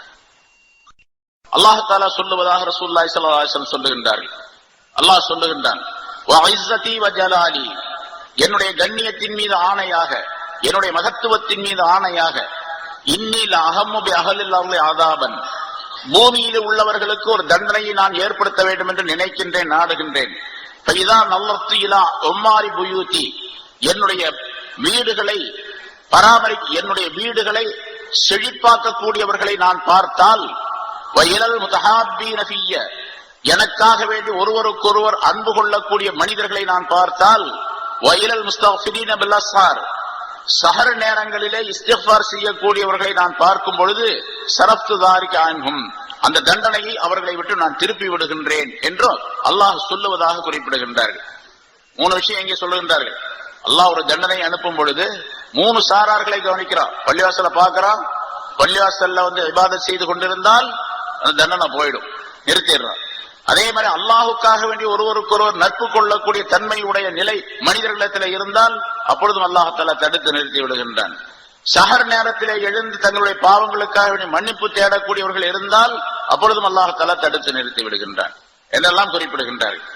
முஆத் இப்னு ஜபல் ரலியல்லாஹு தஆலா வரலிக்கக்கூடிய ஒரு ஹதீஸிலே ரசூலுல்லாஹி ஸல்லல்லாஹு அலைஹி வஸல்லம் அவர்கள் சொல்லுகின்றார்கள், இன்ன ஷைத்தான ஜிபுல் இன்சான், ஷைத்தான் இருக்கின்றானே அவன் மனிதனுக்கு ஓனாய், மனிதனுடைய ஓனாயை போன்றவன். கஸீபில் கனம், எப்படி ஆட்டுக்கு ஓனாய் இருக்கின்றதோ அது போன்று. அந்த ஓனாய் என்ன செய்யும்? காட்டில் இருக்கக்கூடிய ஓனாய் யஅஹுது ஷாத்தல் காசியத வன் நாஹியத, தனித்து இருக்கக்கூடிய ஆட்டை அல்லது தன்னுடைய ஜமாத்தை விட்டும் கூட்டத்தை விட்டும் ஒதுங்கி இருக்கக்கூடிய ஓரத்தில் போய்விட்ட ஒரு ஆட்டை அந்த குள்ளநரி அந்த ஓனாய் பிடித்து சென்று விடும். அதுபோன்று மனிதன் மஸ்ஜிதை விட்டு வெளியே தனித்து போய்விட்டால், ஜமாத்தை விட்டும் தனித்து போய்விட்டால், மஸ்ஜிதை விட்டு வெளியே போய்விட்டால், அதாவது மஸ்ஜிதுக்கு வருவதே இல்லை அப்படின்னு அர்த்தம். ஜமாத்தோடு இணைந்திருக்க வேண்டும் என்று சொல்ல மஸ்ஜிதுக்கு தான் வரணும். அதை விட்டு நீங்கி விட்டால் ஷைத்தான் அவனை கவி கொண்டு போய்விடுகின்றான். அதாவது ஷைத்தான் இவனுக்கு ஓனாயாக மாறிவிடுகின்றான் என்று குறிப்பிட்டு, பையாக்கும் வஷ்யாப, உங்களுக்கு நான் எச்சரிக்கை செய்கின்றேன், நீங்கள் பல கூட்டங்களாக பிரிந்து விடுவதை எச்சரிக்கை செய்கின்றேன், பல பிரிவினர்களாக பிரிந்து விடுவதை உங்களுக்கு எச்சரிக்கை செய்கின்றேன். வஅலைக்கும் பில் ஜமாஅ வல் ஆம்மா வல் மஸ்ஜித, நீங்கள் ஜமாஅத்தை பற்றி பிடித்துக் கொள்ளுங்கள், பொதுமக்களோடு சேர்ந்து வாழ்வதை பற்றி பிடித்துக் கொள்ளுங்கள், மஸ்ஜிதில் இருப்பதை பற்றி பிடித்துக் கொள்ளுங்கள் என்பதாக சொன்னார்கள். இன்னொரு ஹதீஸில், இன்னல் மசாஜித புயூத்துல்லாஹி ஃபில் அர்த், மஸ்ஜிதுகள் எல்லாம் அல்லாஹ் தஆலாவுடைய வீடுகள் இந்த பூமியிலே, மஸ்ஜிதுகள் எல்லாம் அல்லாஹ்வுடைய வீடுகள். வஇன்னஹு ஹக்குன் அலல்லாஹி அன் யுக்ரிம மன் ஸாரஹு ஃபீஹா, அல்லாஹ்வுடைய வீட்டுக்கு எவர் வருகின்றாரோ அவரை கண்ணியப்படுத்துவது வீட்டுக்காரருடைய பொறுப்பு, கடமை. அதாவது அல்லாஹ்வுடைய கடமை. அல்லாஹ் கண்டிப்பாக அவர்களை கண்ணியப்படுத்துகின்றான் அல்லாஹ்வுடைய வீட்டுக்கு, தன்னுடைய வீட்டுக்கு வரக்கூடியவர்களுக்கு என்பதாக குறிப்பிடுகின்றார்கள். ஹுசூலுல் மூமினி ஸலாஸா, ஒரு மனிதனுக்கு, ஒரு மூமினான மனிதனுக்கு பாதுகாப்பு தரக்கூடிய கோட்டைகள் 3. மனிதனுக்கு எல்லா விதமான ஆபத்துகள், துன்பங்கள், துயரங்கள், தீமைகள் எல்லாவற்றை விட்டும் பாதுகாப்பு தரக்கூடிய கோட்டைகள் 3. ஒன்று அல் மஸ்ஜித், அல்லாஹ்வுடைய மஸ்ஜித். இரண்டாவது ஜிக்ருல்லா, அல்லாஹ்வுடைய ஜிக்ர். மூன்றாவது திலாவத்துல் குர்ஆன், குர்ஆன் ஓதுவது. அந்த 2 இதுக்குள்ளே இருக்குது. ஜிக்ரும் குர்ஆன் ஓதுவதும் மஸ்ஜிதுக்குள்ளே இருக்குது. மஸ்ஜிதிற்குள்ளே வந்துவிட்டால் 3மே கிடைத்துவிடும், மிகப்பெரிய பாதுகாப்பு என்பதாக குறிப்பிடுகின்றார். நம்ம பார்க்கிறோம் சில இடங்கள்ல இந்த நிலநடுக்கங்கள்லாம் ஏற்பட்டது. ஒரு 2-3-4-5 வருஷத்துக்கு முன்னால் இத்தாலியில ஏற்பட்ட அந்த நிலநடுக்கத்துல அருகில் இருந்த ஒரு மஸ்ஜித் மட்டும் அப்படி தனியா நிக்குது. மற்ற எல்லா கட்டடங்களும், பெரும் பெரும் கட்டடங்கள்லாம் இடிந்து விழுந்து விட்டது. மஸ்ஜிதும் மஸ்ஜிதை ஒட்டி கொண்டிருந்த இன்னொரு கட்டமும் அப்படி நிக்குது. இது மாதிரி பல இடங்கள்ல வரலாற்றிலே நாம் பார்க்கின்றோம். ஆக மஸ்ஜிதை அல்லாஹ் தஆலா அந்த ஆபத்தில் இருந்து காப்பாற்றுகின்றான், மஸ்ஜித் உடையவர்களை காப்பாற்றுகின்றான் என்ற கருத்து சொல்லப்பட்டிருக்கிறது. இங்கே அலி ரலியல்லாஹு தஆலா அவர்கள் சொல்லுகின்றார்கள், லவ் ஹுய்யித்து பைனல் மஸ்ஜிதி வல் ஜன்னா லஹ்தத்துல் மஸ்ஜித், உனக்கு சொர்க்கம் வேண்டுமா மஸ்ஜித் வேண்டுமா என்று என்னிடத்தில் கேட்கப்பட்டால், என்னிடத்தில் அபிப்பிராயம் கேட்கப்பட்டால், அலி ரலியல்லாஹு தஆலா அவர்கள் சொல்லுகின்றார்கள், சொர்க்கம் வேண்டுமா மஸ்ஜித் வேண்டுமா என்று கேட்கப்பட்டால் நான் மஸ்ஜிதை தேர்ந்தெடுத்துக் கொள்ளுவேன் அப்படின்னு சொல்றார். மஸ்ஜித் தான் எனக்கு வேணும்னு சொல்லுவேன். இதுக்கு விளக்கத்தை இன்னொரு விளக்க உரையில எழுதியிருக்கின்றார்கள். ஏன் அப்படி மஸ்ஜித் தான் வேணும்னு ஏன் தேர்ந்தெடுத்துக் கொள்ளுகின்றார் என்று சொன்னால், சொர்க்கத்திற்கு நான் போவது என்னுடைய லாபத்திற்காக வேண்டி, என்னுடைய இன்பத்திற்காக வேண்டி நான் போகின்றேன். மஸ்ஜிதிற்கு வருவது என்னுடைய ரப்பை வணங்குவதற்காக வேண்டி வருகின்றேன். என்னுடைய ரப்பு என் மீது திருப்தி கொள்ள வேண்டும் என்பதற்காக வேண்டி மஸ்ஜிதுக்கு நான் வருகின்றேன். எனக்கு ஒரு இன்பம் கிடைக்க வேண்டும் என்பதற்காக சொர்க்கத்திற்கு நான் செல்லுகின்றேன். ஆனால் எனக்கு கிடைக்கக்கூடிய அந்த இன்பத்தை விட என்னுடைய ரப்பை நான் திருப்திப்படுத்துவது, என்னுடைய ரப்பு என் மீது திருப்தியாக இருப்பது எனக்கு ரொம்ப சிறந்தது என்பதாக அதற்கு விளக்கம் சொல்லி காட்டுகின்றார்கள். அதே மாதிரி அல் உதுபு வர்றவாக, இலல் மஸ்ஜித், மஸ்ஜிதுக்கு காலையும் மாலையும் சென்று வருவது, அதாவது எல்லா நேரங்களிலும், தொழுகையுடைய நேரம் மட்டுமல்ல, எல்லா நேரங்களிலும் மிக அதிகமாக மஸ்ஜிதுக்கு சென்று வருவது மினல் ஜிஹாதி ஃபீ சபீலில்லாஹ், அல்லாஹ்வுடைய பாதையிலே ஜிஹாது செய்வதை போன்றதாக. அல்லாஹ்வுடைய பாதையிலே ஜிஹாது செய்தால் எவ்வளவு பெரிய நன்மை. அதே மாதிரி மஸ்ஜிதுக்கு வருவதும் ஒரு பெரிய ஜிஹாது தான். தொழ வராதவங்களை கேட்டு பாத்தீங்கன்னு சொன்னா, புதுசா தொழ வர்றாருன்னு வச்சுங்க, அவர் கேட்டு பாத்தீங்கன்னா ரொம்ப பெரிய சிரமமா இருக்குதுங்க, வேற எல்லா வேலையும் செய்யலாம் போறதுக்கு இது வரவே முடியல அப்படின்லாம் சொல்லுவார். அதே மாதிரி தொழக்கூடியவர்களும் கூட ஃபஜ்ருடைய தொழுகைக்கு வராமல் இருப்பாங்க. பல பேர் 4 நேரம் மட்டும் தொழுவாங்க, 4 நேரத்துல 5 நேரத்தையும் தொழுவார். அப்படி சில பேர் இருப்பாங்க, 4 நேரத்துல 5 தொழுதுருவார். அந்த மாதிரி இன்னும் சில பேர் 3 நேரம் தொழுவாங்க, 3ல 5 தொழுதுருவாங்க, அப்படின்னு இருப்பாங்க. இப்ப அந்த மாதிரி உள்ளவங்களை கேட்டு பாத்தீங்கன்னா, ஃபஜ்ருக்கு மட்டும்தாங்க ரொம்ப கஷ்டமா இருக்கு, வர முடியல, மற்ற நேரங்கள்லாம் நம்ம சாதாரணமா தொழுதுறேன் அப்படின்னு சொல்லுவார். காரணம் என்னன்னு கேட்டா, அந்த ஃபஜ்ர் தொழுகை அவருக்கு ரொம்ப பெரிய பாரமாக இருக்கின்றது. ரசூலுல்லாஹி ஸல்லல்லாஹு அலைஹி வஸல்லம் முனாஃபிகீன்களை பற்றி சொல்லுகின்றார்கள், இந்த ஃபஜ்ருடைய தொழுகைக்கும் இஷாவுடைய தொழுகைக்கும் அவங்க வரமாட்டாங்க, குறிப்பா இஷாவுடைய தொழுகைக்கு வரமாட்டாங்க. அவங்க முனாஃபிகீனுடைய அடையாளங்களில் இதுவும் ஒன்று, இஷாவுடைய தொழுகைக்கு வரமாட்டாங்க. அவர்களுக்கு ஏதாவது ஒரு பொருள் கிடைக்கின்றது என்று சொன்னால், தொழுகைக்கு வந்தா, இஷாவுடைய தொழுகைக்கு வந்தா ஏதாவது ஒரு பொருள் கிடைக்கின்றது அன்பளிப்பாக என்று இருந்தால், அந்த பொருள் நெருப்பினால் கரிக்கப்பட்ட ஆட்டு குழம்பாக இருந்தாலும் சரி, ஆட்டுடைய காலில் அடிபாகத்தில் இருக்குது அந்த ஷூ மாதிரி, அது குழம்பு அப்படின்னு சொல்லும், அது நெருப்புல கரிக்கப்பட்டிருக்குது, அது கொடுக்கறாங்க மஸ்ஜிதுல அப்படின்னு சொன்னாலும் தொழுகைக்கு வந்துருவாங்க. இப்போ நிறைய இருக்கு, அந்த மாதிரி இருக்குது. ஏதாவது ஷீரணி கொடுக்கறாங்க அப்படின்னு சொன்னா கூட்டம் நிறைய வரும். இப்போ சரி, இந்த தப்சீருக்கு இவ்வளவு பேர் தான் வர்றாங்க, 100 பேர் தான் ரெகுலரா வர்றாங்க, 100 பேர் 125 பேர் அப்படி வர்றாங்க, 100 பேருக்குள்ளதான் இருக்கும், இவ்வளவு பேர் வர்றாங்க. என்ன, பொராட்டாவும் கறியும் கொடுக்கப்படும் தப்சீர் முடிஞ்ச உடனே அப்படின்னு சொல்லி ஒரு போர்டு போட்டோன்னு வச்சுங்க, டெய்லி அதே மாதிரி கொடுத்துறோன்னு வச்சுங்க, வாரம் கரெக்டா ஞாயிற்றுக்கிழமைக்கு எவ்வளவு பேர் வருவாங்க. மஸ்ஜிதே கொள்ளாது, அப்புறம் இடம் தனியா இடம் பார்க்கணுங்க. சாதாரணமாக மனிதர்களுடைய பழக்கம், எல்லா கூட்டங்கள்லயும் பாக்குறோம். ஏதாச்சும் ஒரு மீட்டிங் நடக்குது, மீட்டிங் நேரத்துல கொஞ்சம் பேர் தான் இருப்பாங்க. அப்புறம் மத்தியானம் சாப்பாடு அப்படின்னு சொன்னா, சாப்பாடு நேரத்துல பார்த்தாங்கன்னா அந்த மீட்டிங் வந்தவங்களை போல 4 மடங்கு இருப்பாங்க மக்கள். மீட்டிங்ல உட்காந்து 50 பேர் இருப்பாங்க, சாப்பாடு நேரத்துல பார்த்தாங்க 200 பேர் இருப்பாங்க. எங்கெங்க வந்தா 200 பேருக்கு சாப்பாடு ஆக்கியிருப்பாங்க. அவங்க நல்லா தெரியும் 50 பேர்னா அங்க 200 வருவாங்க அப்படின்னு சொல்லிட்டு. இது மாதிரி ஏதாவது கிடைக்குதுன்னா மக்கள் வரக்கூடிய பழக்கம் இருக்குது. இது முனாஃபிகீன்களுடைய பழக்கம் என்று ரசூலுல்லாஹி ஸல்லல்லாஹு அலைஹி வஸல்லம் சொல்லி தருகின்றார்கள். சரி, மஸ்ஜித் இருக்கின்றதே அது அல்லாஹ்வுடைய வீடு என்று சொல்லும் பொழுது இதை பிரியம் வைப்பதும் கடமை. மஸ்ஜிதை பிரியம் வைக்க வேண்டும். மஸ்ஜிதை பற்றி உள்ள பிரியம் யாரிடத்தில் இருக்கின்றதோ அவரிடத்தில் ஈமான் இருக்கின்றது என்ற பொருளாகும். ஸல்லல்லாஹு அலைஹி வஸல்லம் மற்றொரு ஹதீஸிலே சொல்வார்கள், அல்லஃபல் மஸ்ஜித அல்லஃபஹுல்லாஹு தஆலா, எவர் ஒருவர் மஸ்ஜிதை பிரியம் வைக்கின்றாரோ அவரை அல்லாஹ் பிரியம் வைப்பான். மஸ்ஜிதை பிரியம் வச்சா அல்லாஹ். சரி, மஸ்ஜிதை பிரியம் எனக்கு ரொம்ப பிரியங்க அப்படின்னு வர்றதே இல்லை அவரு, ஆனா மஸ்ஜிதை பத்தி எனக்கு ரொம்ப பிரியங்க அப்படின்னு சொல்றாரு. அவர் பொய் சொல்றாருன்னு அர்த்தம். மஸ்ஜிதை பிரிய வைக்கிறதுனா என்ன அர்த்தம்? மஸ்ஜிதுக்கு வரணும். மஸ்ஜிதுக்கு வர்றதுனா என்ன அர்த்தம்? இங்க உள்ள இபாதத்துகளை செய்யணும். என்னென்ன இபாதத்துகள் இங்கே செய்ய வேண்டுமோ அதை செய்ய வேண்டும். அது மட்டுமல்ல, இபாதத்துகள் செய்வது மட்டுமல்ல, இங்க என்னென்ன ஒழுக்கங்கள் பேணப்பட வேண்டுமோ அந்த ஒழுக்கங்களை எல்லாம் பேண வேண்டும். அதுதான் மஸ்ஜிதை பிரியம் வைக்கிறதுன்னு அர்த்தம். எங்க வாப்பா மேல எனக்கு ரொம்ப பிரியங்க அப்படின்னு சொல்றாரு இவரு. எங்க வாப்பா மேல எனக்கு ரொம்ப பிரியம், வாப்பா இங்க வாடா அப்படின்னு கூப்பிடுறாரு. அப்ப எப்படி பிரியமா இருக்க முடியும்? பிரியம் அப்படின்னு சொன்னா அதுக்குள்ள கடமைகளை செய்ய வேண்டும், அதான் பிரியம்னு அர்த்தம். அல் மஸ்ஜிது புயூத்துல்லாஹ் ஃபில் அர்த், மஸ்ஜிதுகள் என்பது அல்லாஹ் தஆலாவுடைய வீடுகள் இந்த உலகத்திலே.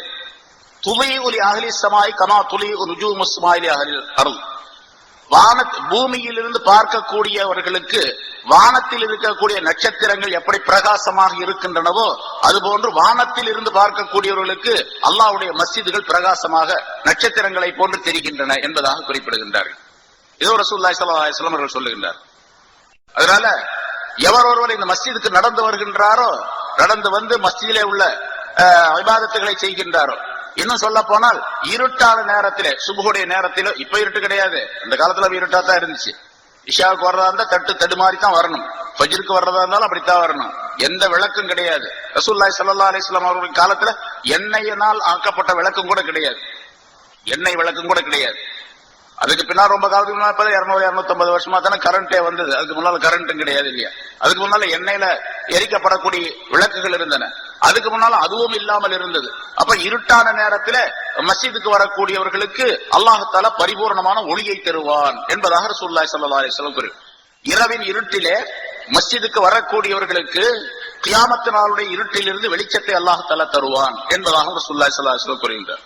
மம் மஷா ஃபீ துல்பத்தில்லாஹி இலல் மஸ்ஜித் மஸ்ஜித், எவர் ஒருவர் மஸ்ஜிதுக்கு இருட்டான் நேரத்தில் நடந்து வருகின்றாரோ ஆத்தாஹுல்லாஹு நூரன் யௌமல் கியாமah, கியாமத் நாள்ல அவருக்கு அல்லாஹ் தஆலா நூரை கொடுப்பான், ஒளியை கொடுப்பான் என்பதால் கியாமத் நாள்ல ஒளி வேண்டும் என்று சொல்லப்படக்கூடிய நினைக்கக்கூடியவர்கள் மஸ்ஜிதுக்கு இருட்டான நேரத்திலும் வர வேண்டும் என்பதால்.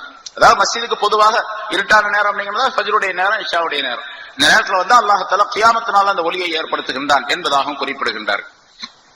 அதே போன்று மஸ்ஜிதை அழகுபடுத்துவதற்காக வேண்டி, அதாவது இதுல நல்ல வெளிச்சமா இருக்கணும். ரசூலுல்லாஹி ஸல்லல்லாஹு அலைஹி வஸல்லம் மஸ்ஜித் நபவியை ஆரம்பிக்கும் பொழுது அங்க வெளிச்சம் எல்லாம் கிடையாது, அதாவது விளக்குகள் கிடையாது. அபூபக்கர் சித்திக் ரலியல்லாஹு தஆலா அவருடைய காலத்திலும் விளக்குகள் கிடையாது. ஹஜ்ரத் உமர் ரலியல்லாஹு தஆலா அவருடைய காலத்தில் தான் எண்ணெயினால் ஆக்கப்பட்ட அந்த விளக்கை அங்கே கொளுத்தி வைத்தார்கள் ஹஜ்ரத் அலி உமர் ரலியல்லாஹு தஆலா அவர்கள். முதலாக மஸ்ஜிதிலே, அதாவது இஸ்லாமிய ஆட்சியில ஆரம்பிக்கப்பட்ட பின்னால் ரசூலுல்லாஹி ஸல்லல்லாஹு அலைஹி வஸல்லம் காலத்துக்கு பின்னால் முதலாக ஒரு மஸ்ஜிதிலே விளக்கேற்றியவர் ஹஜ்ரத் உமர் ரலியல்லாஹு தஆலா அவர்கள். அலி ரலியல்லாஹு தஆலா அவர்கள் அந்த விளக்க பார்த்தாங்க, வந்தாங்க. விளக்கு வெளிச்சமா தெரியுது. வெளிச்சம்னா அந்த சின்ன அகல் விளக்க மாதிரி ஒரு இடத்துல கொளுத்தி வச்சிருந்தாங்கன்னா எவ்வளவு வெளிச்சம் தெரியும்? கொஞ்சோன்றுக்கு வெளிச்சம், லேசரா வெளிச்சம். இருட்டுல இருந்து ஒரு நிதானம் தெரியும், அவ்வளவுதான். அந்த வெளிச்சத்தை பார்த்த உடனே அலி ரலியல்லாஹு தஆலா அவர்கள் சொன்னார்கள், நவ்வர்த மஸ்ஜிதனா நவ்வரல்லாஹு கபரக யப்னல் கத்தாப், கத்தாபுடைய மகனே, நான் எங்களுடைய மஸ்ஜிதை நீ ஒளியாக்கி வைத்து விட்டீர், அல்லாஹ் தஆலா உங்களுடைய கபரை ஒளியாக்கி வைப்பானாக என்று துஆ செய்தார்கள் ஹஜ்ரத் அலி ரலியல்லாஹு தஆலா அவர்கள் என்பதாக சொல்றார். அதே மாதிரி தான் எல்லாத்துக்குமே அந்த தன்மைகள் கிடைக்கும் என்பதாக சொல்லப்பட்டிருக்கிறது. ரசூலுல்லாஹி ஸல்லல்லாஹு அலைஹி வஸல்லம் அவர்கள் சொன்னார்கள், மன் அஸ்ரஜ ஃபீ மஸ்ஜிதின் சிராஜா, எந்த ஒரு மனிதர் ஒரு மஸ்ஜிதிலே ஒரு விளக்கை ஏற்றி வைப்பாரே ஆனால் லம் தஸலில் மலாயிகத்து ஹமலத்துல் அர்ஷி தஸ்தக்ஃபிர் லஹும் ஆதாம் ஃபீ தாலிகல் மஸ்ஜித் லவ்ஹு, அந்த மஸ்ஜிதிலே அந்த விளக்கினுடைய ஒளி இருக்கும் காலமெல்லாம் மலக்குகள் இவருக்காக வேண்டி துஆ செய்கின்றார்கள், அவருக்காக வேண்டி பாவ மன்னிப்பு தேடுகின்றார்கள் என்று ரசூலுல்லாஹி ஸல்லல்லாஹு அலைஹி வஸல்லம் அவர்கள் சொன்னதாக அறிவிக்கப்பட்டிருக்கிறது. மன் அல்லக கிந்தீலன் ஸல்லா அலைஹி 70,000 என்பதாக இன்னொரு ஹதீஸிலே 70,000 மலக்கின் ஹத்தா யன்கஸிர தாலிகல் கிந்தீல், எந்த ஒரு மனிதர் ஒரு மஸ்ஜிதிலே ஒரு விளக்கை ஏற்றி வைக்கின்றாரோ, விளக்கை தொங்க விடுகின்றாரோ, விளக்கு வெளிச்சம் தருவதற்காக விளக்கை ஏற்பாடு செய்கின்றாரோ, அல்லாஹ் தஆலா அவருக்கு 70 மலக்குகள் அவருக்கு துஆ செய்வதற்காக அல்லாஹ் தஆலா ஏற்பாடு செய்கின்றார். 70,000 மலக்குகள், 70,000 மலக்குகள் அந்த மனிதருக்காக துஆ செய்கின்றார்கள். அந்த விளக்கு உடையும் காலமெல்லாம், உடையாமல் இருக்கும் வரைக்கும், அந்த விளக்கு இருக்கிற வரைக்கும் துஆ நடந்து கொண்டே இருக்கும். விளக்கு உடைஞ்சு போச்சு, விளக்கு இல்லாமல் ஆயிடுச்சு, அதோட அவருடைய துஆ, அந்த மலக்குகளுடைய துஆ இவருக்கு கிடைக்கிறது ஸ்டாப் ஆயிடும் என்ற அர்த்தம். அப்ப 70,000 மலக்குகளுடைய துஆ விளக்கை கொளுத்தி வைக்கக்கூடியவர்களுக்கு, வெளிச்சத்தை உண்டாக்கி வைக்கக்கூடியவர்களுக்கு உண்டு என்பதாக குறிப்பிடுகின்றார். சரிங்க, வெளிச்சத்தை உண்டாக்கி வைக்கிறது, விளக்கு ஏற்றி வைக்கிறதுன்னு சொன்னா, ஆஹா இந்த ஹதீஸ் எல்லாம் முதல்லயே தெரியாம போச்சே, இல்லன்னா ஒரு போக்கஸ் லைட் 4-5 வாங்கி இந்த புஸ்தகத்தில் நான் மாட்டிடுவேன் அப்படின்னு இப்ப நினைக்க கூடாது. இருக்கிற லைட் போதும். இதுக்கு மேல லைட் போட்டா இஸ்ராஃப்னு வந்துடும், அது தேவையில்லை அப்படின்னு வந்துடும். ஆக லைட் போடுறது எப்படின்னு கேட்டா இருட்டா இருக்கக்கூடிய இடத்துல போடுறதுன்னு அர்த்தம். வெளிச்சமா இருக்கக்கூடிய இடத்துல கொண்டு வந்து இன்னொரு 4 லைட் நான் வாங்கி போடுறேன், 70,000 மலக்கு எனக்கு துஆ செய்வாங்க, இஸ்திக்ஃபார் செய்வாங்க அப்படின்லாம் நினைக்க கூடாது. இருட்டா இருக்கக்கூடிய மஸ்ஜித், புதுசா ஒரு மஸ்ஜித் கட்டுறாங்க, அந்த மஸ்ஜிதுக்கு லைட் வாங்குறதுக்கு காசு இல்ல, எல்லாத்தையும் வசூல் பண்ணிட்டு இருக்கிறாங்க. சரி, இப்படி ஒரு ஹதீஸை கேள்விப்பட்டோம், இந்த பள்ளிவாசலுக்கு எத்தனை லைட் வேணுமோ அதை நான் கொடுத்துட்றேங்க, ஏன் செலவு அப்படின்னு சொல்லி போட்டாரு. போட்டுட்டு லைட்ல பேரெல்லாம் எழுதக்கூடாது, அப்துல் காரி சாஹிபுடைய உபயம் அப்படின்லாம் எழுதக்கூடாது. எழுதிங்க அப்படின்னு சொன்னா அது போயிடும், மலக்கெல்லாம் துஆ செய்ய மாட்டாங்க. அப்புறம் இஹ்லாஸான முறையில யாருக்கும் தெரியக்கூடாது, யாருக்குமே தெரியக்கூடாது. நம்ம கொடுக்கிறது யாருக்கும் தெரியக்கூடாது, அந்த நிர்வாகிகளுக்கு தெரியலாம், மற்றவர்களுக்கு யாருக்கும் அதை பிரபலப்படுத்தி கொண்டிருக்க வேண்டிய அவசியம் இல்லை. அப்படி இருந்துச்சுன்னு சொன்னா அது இஹ்லாஸ் இல்லாம போய். அதுக்கும் பின்னால ஹதீஸ்கள் வருகிறது. ரசூலுல்லாஹி ஸல்லல்லாஹு அலைஹி வஸல்லம் அவர்கள் சொல்லுகின்றார் மற்றொரு ஹதீஸிலே, அபூ குர்சாஃபா என்று ஒரு சஹாபி அவர் சொல்லுகின்றார், சமீஅத்து ரசூலுல்லாஹி ஸல்லல்லாஹு அலைஹி வஸல்லம் யகூல், ஸல்லல்லாஹு அலைஹி வஸல்லம் அவர்கள் சொன்னதாக நான் கேட்டிருக்கின்றேன், இக்ராஜுல் குமாமதி மினல் மஸ்ஜிதி முஹூருல் ஹூருல் ஈன் என்பதாக, அதாவது மஸ்ஜிதுகளை சுத்தப்படுத்துவது, மஸ்ஜிதில் இருக்கக்கூடிய குப்பை கூளங்களை அகற்றுவது ஹூருல் ஈன் என்று சொல்லப்படக்கூடிய சொர்க்க கன்னியர்கள் இருக்கின்றார்களே அவர்களுக்கு மகராக அமைந்திருக்கின்றது என்பதாக ரசூலுல்லாஹி ஸல்லல்லாஹு அலைஹி வஸல்லம் சொல்ல நான் கேட்டிருக்கின்றேன் என்பதாக குறிப்பிடுகின்றார்கள். சொர்க்கத்திலே ஹூருல் ஈன் என்ற பெண்கள் திருமணம் செய்து வைக்கப்படுவார்கள் மூமின்களுக்கு இல்லையா, சொர்க்கவாசிகளுக்கு, ஆண்களுக்கு. அந்த பெண்களுக்குரிய மகர் எதுவென்று சொன்னால், உலகத்திலே மஸ்ஜிதிலே கிடைக்கக்கூடிய குப்பை கூளங்களை அகற்றுவது, சுத்தப்படுத்துவது இருக்கின்றதே, அது அவர்களுக்கு மகராக அமையும் என்பதாக மற்றொரு ஹதீஸிலே ரசூலுல்லாஹி ஸல்லல்லாஹு அலைஹி வஸல்லம் சொல்லி காட்டுகின்றார். இப்படி ஏராளமான விளக்கங்கள் இருக்கின்றன. அதற்கு சுலைமான் அலைஹிஸ்ஸலாம், நபி சுலைமான் அலைஹிஸ்ஸலாம் அவர்கள் அந்த பைத்துல் முகத்தஸை கட்டினார்கள்.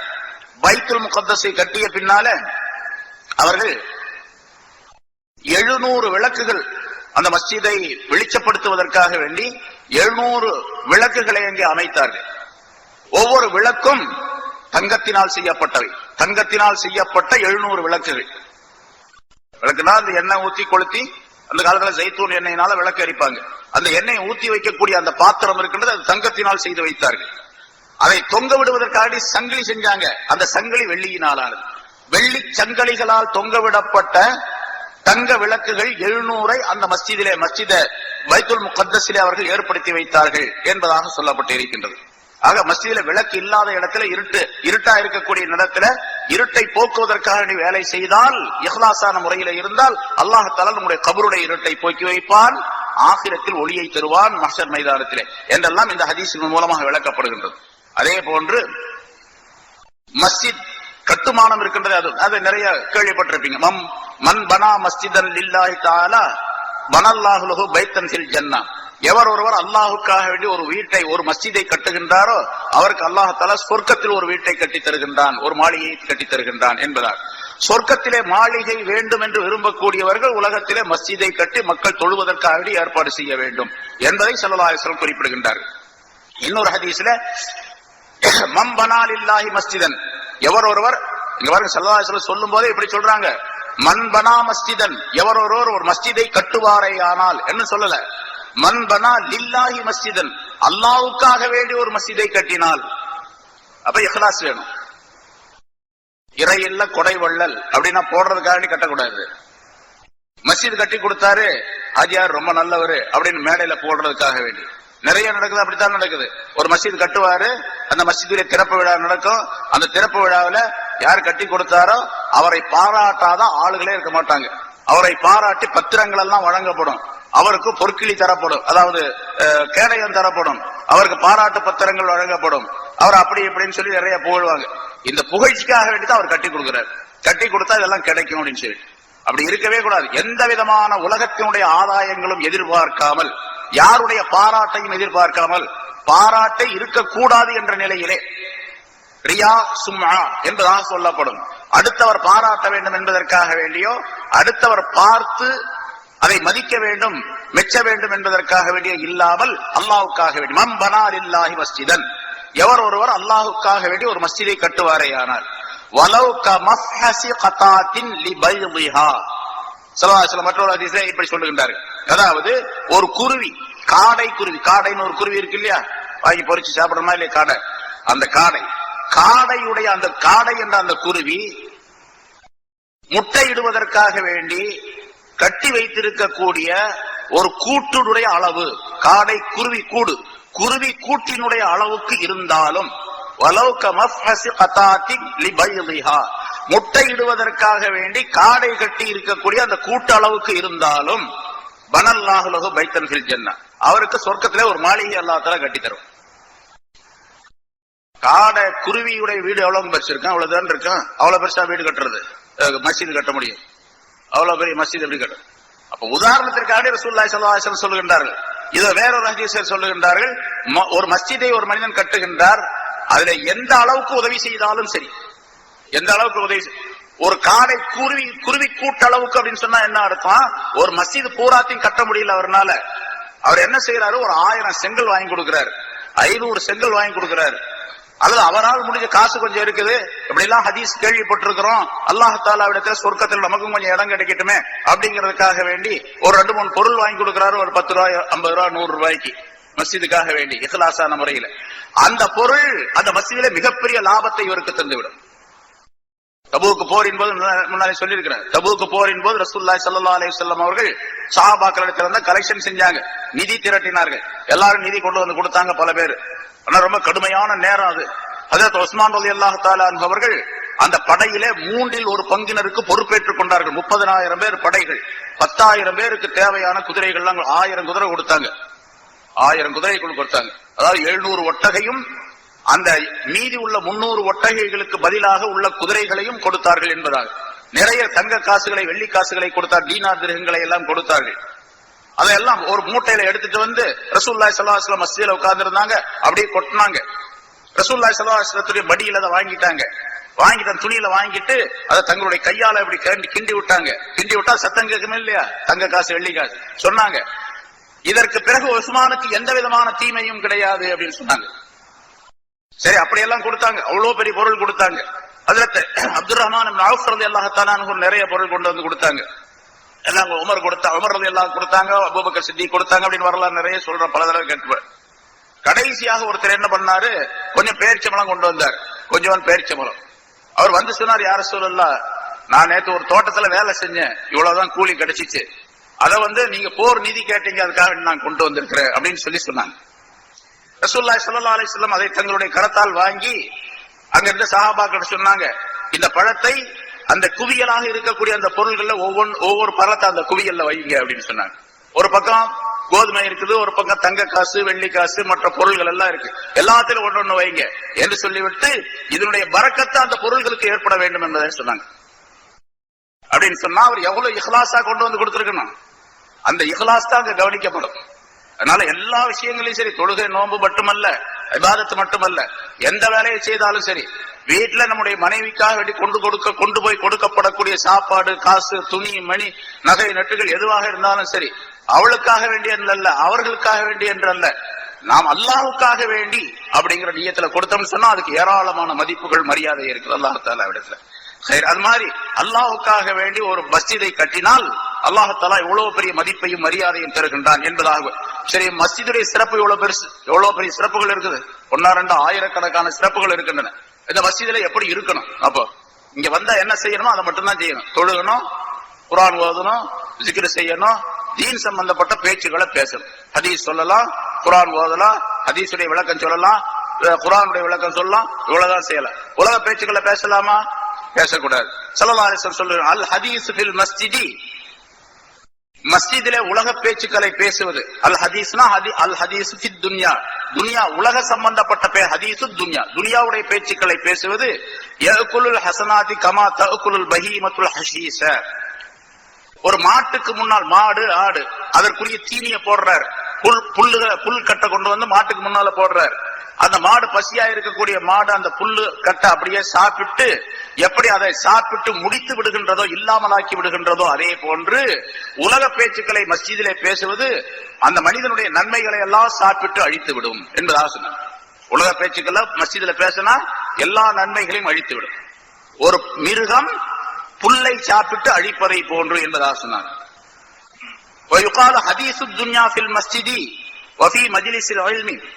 மஸ்ஜிதில் மட்டுமல்ல, இன்னும் சில இடங்கள் இருக்கின்றன, அதையும் ரசூலுல்லாஹி ஸல்லல்லாஹு அலைஹி வஸல்லம் அவர்கள் சொல்லி காட்டுகின்றார்கள். உலக பேச்சுக்களை மஸ்ஜிதிலே பேசுவதும், இல்முடைய மஸ்ஜிதிலே, இல்முடைய மஜ்லிஸிலே ஒரு இல்முடைய பேச்சு, இல்முடைய இடம் நடந்து கொண்டிருக்கின்றது, இல்முடைய பாடம் நடத்தி கொண்டிருக்கின்றார்கள். அல்லாஹ் தஆலாவுடைய இல்மு சம்பந்தப்பட்ட, குர்ஆன் ஹதீஸ் சம்பந்தப்பட்ட இல்மு அறிவு நடந்து கொண்டிருக்கின்றது, பேச்சு. பக்கத்துல உட்கார்ந்து இன்னொருத்தர் பேசிக்கிட்டே இருக்கிறார், உலக பேச்சுக்கள் 2 பேரும் உட்கார்ந்து பேசிக்கிட்டே கிடக்குறாங்க. அப்படி நிறைய நடக்குது, நம்ம பார்க்கணும். இங்க பயான் நடக்குது, அங்க அவங்க பாட்டுக்கு அவங்க கதையை பேசிட்டு இருக்கிறாங்க. இப்படி வஃபி மஜ்லிஸில் இல்முடைய மஜ்லிஸிலே உலக பேச்சுக்களை பேசுவதும், வஇந்தல் மையித்தி, மையித்து கொண்டு போறக்கூடிய மையித்து இருக்கக்கூடிய இடத்திலே உலக பேச்சுக்களை பேசுவதும், மையத்து இருக்கக்கூடிய ஜனாசா கிட்ட, கபரிஸ்தான்ல மையத்து தொழுகை நடக்கக்கூடிய நேரத்துல, மையத்து கொண்டு போகக்கூடிய நேரத்துல ஏதோ உலக பேச்சுக்களை பேசிக்கிட்டே போறாங்க. இதுவும் வஃபில் மகாபிரி, கபறுகள் இருக்கக்கூடிய இடத்துல உலக பேச்சுக்களை பேசுவதும், இந்த லதானி பாங்கு சொல்லக்கூடிய நேரத்தில் உலக பேச்சுக்களை பேசுவதும், இந்த திலாவத்தில் குரானி குரான் ஓதக்கூடிய நேரத்தில் உலகத்துடைய பேச்சுக்களை பேசுவதும் 30 வருஷத்துடைய நன்மைகளை அழித்துவிடும் என்பதாகவும் ரசூலுல்லாஹி ஸல்லல்லாஹு அலைஹி வஸல்லம் அவர்கள் சொன்னதாக குறிப்பிடப்படுகின்றது. எல்லாம் மிக தவறானது.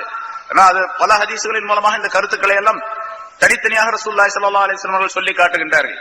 அதனால எந்த இடத்துல உலக பேச்சுக்களை பேசக்கூடாதோ அந்த இடத்துல பேசுவது மிகப்பெரிய குற்றம். அது குறிப்பாக மஸ்ஜிதிலே பேசுவது மிகப்பெரிய தவறு. பாவங்களை நன்மைகளை எல்லாம் அழித்துவிடும் என்பதாக குறிப்பிடுகின்றார்கள். அதே போன்று ஹஜ்ரத் இப்னு அப்பாஸ் ரலியல்லாஹு தஆலா அன்ஹு அவர்கள் ஸல்லல்லாஹு அலைஹி வஸல்லம் அவர்கள் சொன்னதாக அறிவிக்கின்றார்கள், மன் சமிஅன் நிதா பிஸ்ஸலாத்தி, மஸ்ஜிதுக்கு வருவதற்காக வேண்டித்தான் அழைப்பு கொடுக்கப்படுகின்ற தொழுகைக்கு வர சொல்லி அதான் பாங்கு சொல்லப்படுகின்றது. எவர் ஒருவர் தொழுகைக்குள்ள அழைப்பை செவியேற்கின்றாரோ பாங்கு சொல்லப்படுகின்றது கேட்கிறார். சும்மலம் யுஜிப், பிறகு அவர் அதற்கு பதில் சொல்லவே இல்லை. பாங்கு சொல்லி பதில் சொல்லவே இல்லை. பதில் சொல்றதுன்னா 2 விதமான பதில் இருக்குது. ஒன்று வாய் மொழியின் மூலமாக பதில் சொல்லுவது, இன்னொன்று செயலின் மூலமாக பதில் சொல்லுவது. வாய் மொழியின் மூலமாக பதில் சொல்லுவது, அவர் முஅத்தின் எப்படி பாங்கு சொல்லுகின்றாரோ அதே போன்று திருப்பி சொல்லுவது. அல்லாஹ் அக்பர் அல்லாஹ் அக்பர் லா இலாஹா இல்லல்லாஹ் லா கடைசி வரைக்கும் அது ரசூலுல்லாஹி ஸல்லல்லாஹு அலைஹி வஸல்லம். அப்படி ஒருவர் முஅத்தின் சொல்லக்கூடிய பாங்குக்கு அவர் சொல்லுகின்ற மாதிரியே பதில் சொல்லிவிட்டு ஹய்யா அலஸ் ஸலாஹ் ஹய்யா அலல் ஃபலாஹ் ரெண்ட தவிர அந்த இடத்துல லா ஹவ்ல வலா குவத்த இல்லா பில்லாஹ் என்று சொல்ல வேண்டும். இப்படி சொல்லிவிட்டு எனக்காக வேண்டி எவர் வசீலாவை தேடுகின்றாரோ, அல்லாஹும்ம ரப்ப ஹாதிஹி தாவத்தி தாம்மா என்ற இந்த துஆவை ஓதுகின்றாரோ அவருக்கு நான் ஷஃபாஅத் செய்வது வாஜிப் என்பதாக ரசூலுல்லாஹி ஸல்லல்லாஹு அலைஹி வஸல்லம் சொன்னார்கள். அப்படி தொழுகைக்காக வேண்டி பாங்கு சொல்லுவதை கேட்டு பிறகு பதில் சொல்லவில்லையோ, அதாவது துஆ செய்யவில்லையோ, பதில் சொல்லி துஆவும் செய்யவில்லையோ, இது வாய் மொழியின் மூலமாக சொல்லக்கூடிய பதில். இன்னொரு பதில் கால் நடையின் மூலமாக சொல்லப்படக்கூடிய பதில், செயல்பாட்டின் மூலமாக எங்க இருக்கின்றாரோ அங்கிருந்து சீக்கிரமாக மஸ்ஜிதுக்குள்ளே வந்து விட வேண்டும். இது 2வது பதில். 2 பதில் சேர்ந்தா தான் பதில்னு அர்த்தம். ஒன்ன மட்டும் செஞ்சாருன்னா அது பதில் அர்த்தமாக. என்ன சொல்ல போனா சிலர்கள் சொல்றாங்க, பாங்கு சொல்லும் போது அவர் பதில் சொல்லல, துஆவும் செய்யல, ஆனா கரெக்டா தொழ மட்டும் வந்துடுறாரு, பரவாயில்ல. அந்த ஒன்ன செய்யாத குற்றமாக இருந்தாலும் அது பெரிய குற்றமாக ஆகாது. பாங்கு கடத்தரோடு நிக்கிறாரு ஒருத்தர், பாங்கு சொல்றாங்க, ரொம்ப அமைதியாக இருந்து பாங்குக்கு பதில் எல்லாம் சொல்றாரு, துஆவெல்லாம் செய்யறாரு, எல்லாம் செஞ்சு போட்டு பள்ளியாசலுக்கு மட்டும் வர்றதே இல்லை, அங்கேயே இருந்துக்கிறாரு. அப்படின்னு இருந்தா இவர் பதில் சொல்லவே இல்லை அப்படின்னு அர்த்தம். அப்ப இங்க 2ஐயும் சேர்த்துதான் அந்த பதில் அப்படின்னு. வலம் யுஜிப், அவர் பதில் சொல்ல. வலம் யத்தில் மஸ்ஜித, மஸ்ஜிதுக்கு வரவும் இல்லை. வயுஸல்லி ஃபலா ஸலாத், அவர் மஸ்ஜிதுக்கு வரல, பாங்குக்கு பதில் சொல்லவும் இல்ல, மஸ்ஜிதுக்கு வரவும் இல்ல, ஆனா தொழுகிறாரு. அவர் இருக்கிற இடத்திலே தொழுதுகிறார். இங்க இருந்து அவ்வளவு தூரமா போகணும், இங்கே தொழுதுக்கலாம் அப்படின்னு அங்கேயே தொழுதுகிறார். வயுஸல்லி, அவர் தொழவும் செய்கின்றார் என்று இருந்தால் அவருக்கு தொழுகையே கிடையாது. அதாவது தொழுகை கிடையாதுன்னா என்ன அர்த்தம் கேட்டா, அவர் தொழுகை செல்லாதுன்னு அர்த்தம் அல்ல, பரிபூர்ணமான தொழுகையா ஆகாது. எந்த தொழுகை ரசூலுல்லாஹ் அல்லாஹ் ரசூலும் சொன்னார்களோ அப்படிப்பட்ட தொழுகைக்குள்ள அந்த பலாபலன்கள் உரிய தொழுகையாக அது ஆகாது. அவர் அல்லாஹ்வுக்கு ரசூலுக்கு மாறு செய்தவராக ஆகிவிட்டார் என்றும் ரசூலுல்லாஹி ஸல்லல்லாஹு அலைஹி வஸல்லம் சொன்னார். ஆக தொழுகை சம்பந்தப்பட்ட மஸ்ஜித் சம்பந்தப்பட்ட விஷயத்தை அல்லாஹ் தஆலா குறிப்பிடும் பொழுது மஸ்ஜித் சம்பந்தப்பட்ட என்னென்ன வேலைகள் இருக்கின்றனவோ அவை அனைத்தையும் செய்ய வேண்டும் என்பதையும் அல்லாஹ் தஆலா இந்த ஆயத்தின் மூலமாக நமக்கு கோடிட்டு காட்டுகின்றான். அப்படிப்பட்ட தன்மைகளை நாம் அனைவரும் மஸ்ஜித் சம்பந்தப்பட்ட விஷயங்களிலே கவனமாக கடைபிடிக்க வேண்டும். அத்தகைய நல்ல பண்புகளை நம் அனைவருக்கும் அல்லாஹ் தஆலா தந்தருள்வானாக. வாஹிர் தாவானா அல்ஹம்துலில்லாஹி ரப்பில் ஆலமீன்.